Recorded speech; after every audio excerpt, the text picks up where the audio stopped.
Hello and welcome to my video commentary track number 2 of the spring semester. Today I will be doing commentary on the money exchange scene in the film Jackie Brown, directed by Quentin Tarantino. This scene in particular is replayed 3 times through, but it's played, or the perspective of the scene is through 3 different characters. This is what you would call optical point of view, which can be a very powerful tool and how it can be coordinated with on-screen and off-screen sound. Jackie is tasked with delivering the millions of dollars to the arms dealer Ordell, played by Samuel L. Jackson. Ordell has his supposed girlfriend Mulaney and his partner Lewis to pick up the package from a store dressing room. However, Jackie is playing her own game by having Max, the bondsman, to help her switch the money, fill a bag, and leave Ordell with nothing after the exchange has been done. As I said before, the scene is presented 3 times, each time adding a layer to our understanding of what's happening in the scene. On our first run through of the scene, we are confined to Jackie's range of knowledge. We saw earlier that Jackie's tries on the pantsuit, and actually the salesman says, "Wow, you look really cool. Remember that." Jackie goes back into the fitting room and waits for Mulaney. We hear Mulaney come into the cubicle next to Jackie's off screen, and Tarantino shows us her shoes, Mulaney's shoes from Jackie's point of view.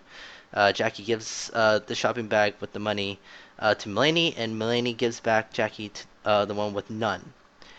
But right after that, or as Mulaney leaves, Jackie actually has the millions of dollars in her purse, and immediately after she puts the millions of dollars into the empty shopping bag that Mulaney exchanged with her. Jackie then leaves the cubicle in a hurry, um, and in a bit she immediately calls out to the federal agent saying that Mulaney stole the money bag from her. Now we're on to our second run through of the same scene, except the only difference is that we are shown the perspective of Lewis and Mulaney. We flash back to an earlier part of the scene where we see the two starting to make their way to the shop. The camera continues to follow them.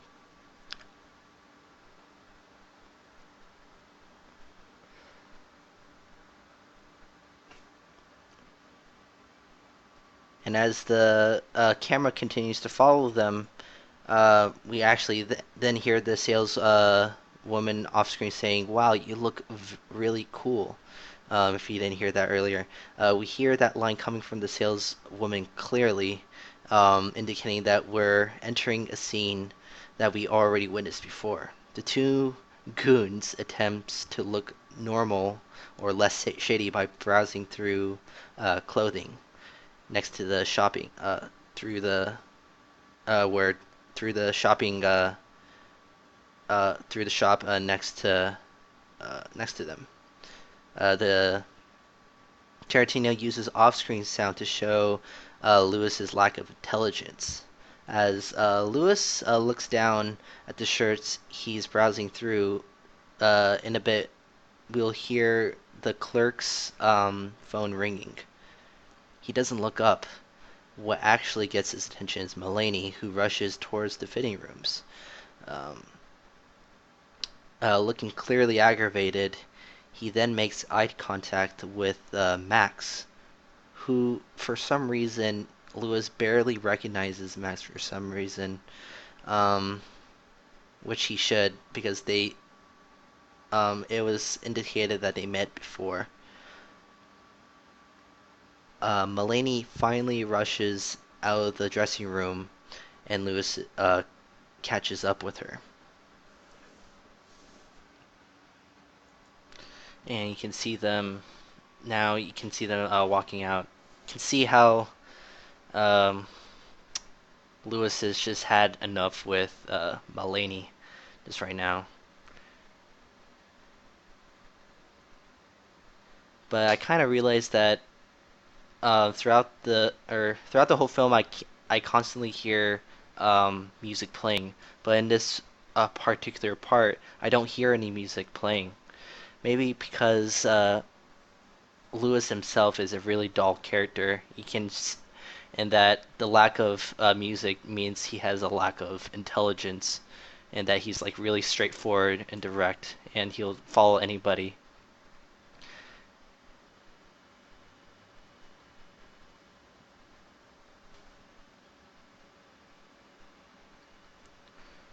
Again, you can see his lack of intelligence as he actually forgets where he parks, which is kind of amusing.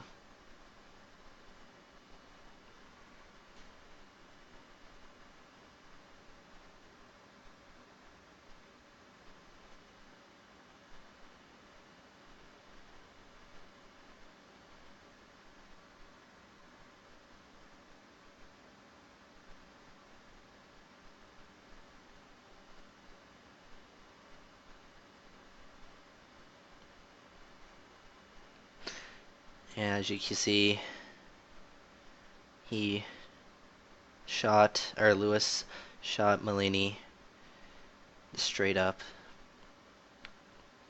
And I think this scene or this particular part is pretty amusing because as he um, starts the car, you can hear um, actual music like happy music and all that, or like happy upbeat music and all that.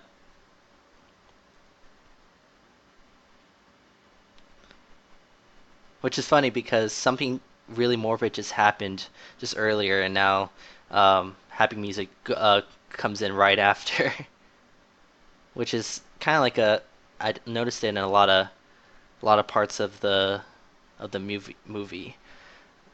This movie um, actually tends to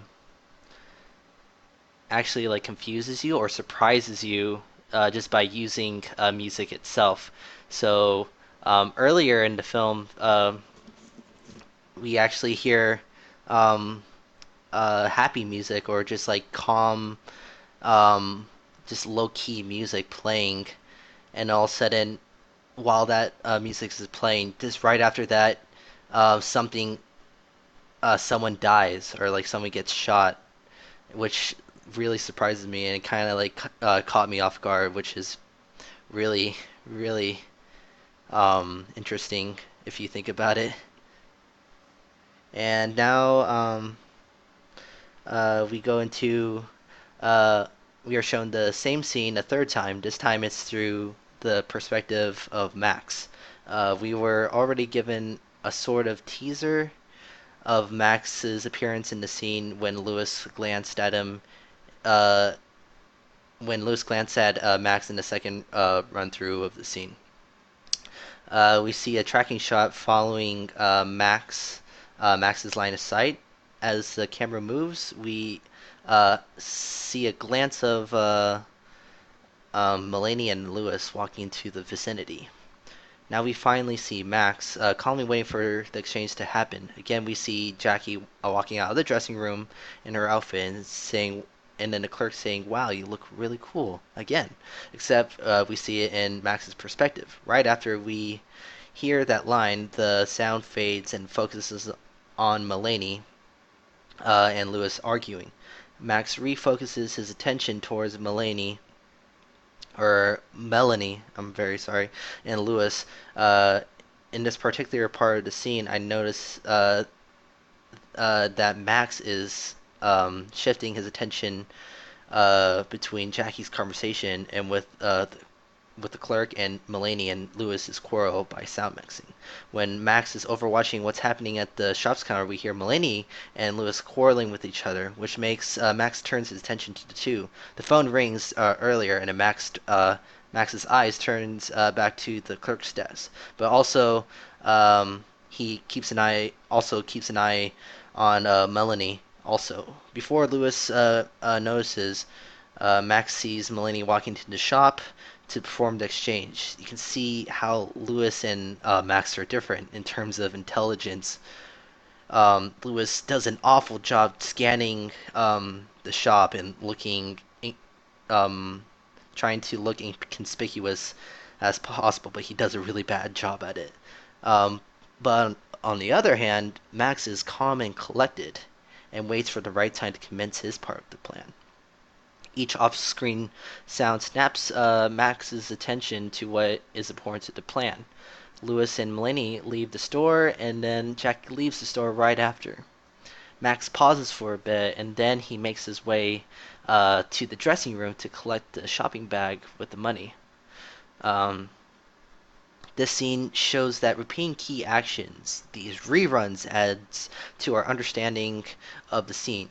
The 3 replay shows us can show us the characteristics of the characters themselves. Max is more calm and determined.